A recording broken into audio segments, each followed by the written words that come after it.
ঘরে থাকা কতকগুলো উপকরণ দিয়ে এরকম টেস্টি চানা মশলা কীভাবে বাড়িতে বানাবেন আজকের এই ভিডিওতে আমি আপনাদেরকে দেখাবো। তো ভিডিওটি সম্পূর্ণ দেখতে থাকুন। তো তার জন্য এখানে আমি কাবুলি ছোলা এগুলিকে আমি ভিজিয়ে রেখেছি প্রায় 7 থেকে 8 ঘন্টার মতো। এই কাবুলি চানাগুলোকে ভিজিয়ে রেখেছি। তো এগুলিকে এরপর নুন দিয়ে আমি সেদ্ধ করে নেব। তো প্রথমে এগুলি ভিজিয়ে রাখার পর এগুলি নুন দিয়ে সেদ্ধ করব। তো ওদিকে সেদ্ধ হয়ে গেছে। তো এরপর এখানে আমি একটি কড়াই নিয়ে নিয়েছি এবং কড়াইয়ের মধ্যে সরষের তেল পরিমাণ মতো নিয়ে নিলাম। তো তেলটি গরম হওয়ার পর এর মধ্যে প্রথমে তেজপাতা দিয়ে দিলাম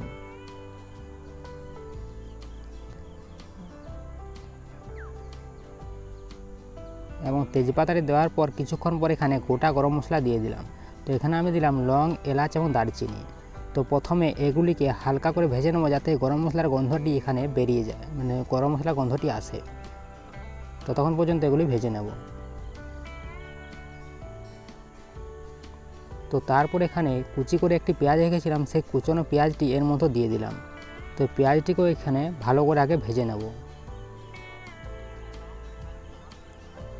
তো এখানে পেঁয়াজটি ভালো করে ভাজা হয়ে গেছে। তো এরপর একটি টমেটো কেটে রেখেছিলাম সেটিও এর মধ্যে দিয়ে দেবো এবং এটিকেও কিছুক্ষণের মতো এই টমেটোকেও ভেজে নেব।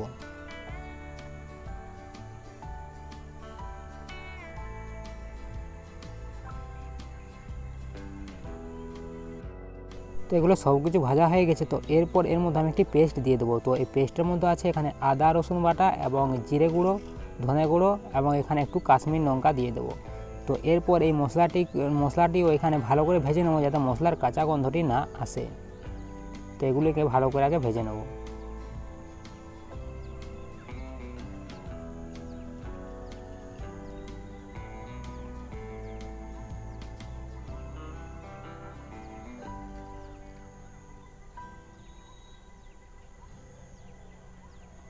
তো এখানে মশলাটিও ভালো করে ভাজা হয়ে গেছে। তো এরপর যে এখানে ছোলাটি আমি সেদ্ধ করে রেখেছিলাম সেই ছোলাটি এখানে দিয়ে দেবো।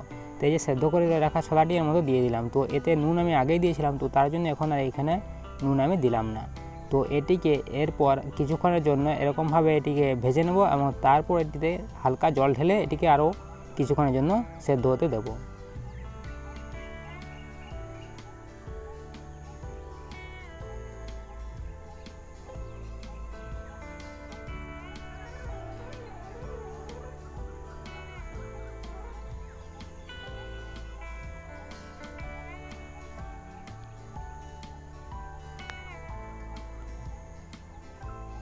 তো এখানে হালকা করে এর মধ্যে জল দিয়ে দিলাম। তো এরপর এটিকে আরও কিছুক্ষণের মতো আমি সেদ্ধ হতে দেবো, তাহলে এখানে আমাদের চানা মশলা রেডি হয়ে যাবে। তো দেখুন কতই জল দিতে হবে। তো আমি এখানে এতটি জল দিয়েছি। তো এরপর এটিকে কিছুক্ষণের জন্য ফুটতে দেবো।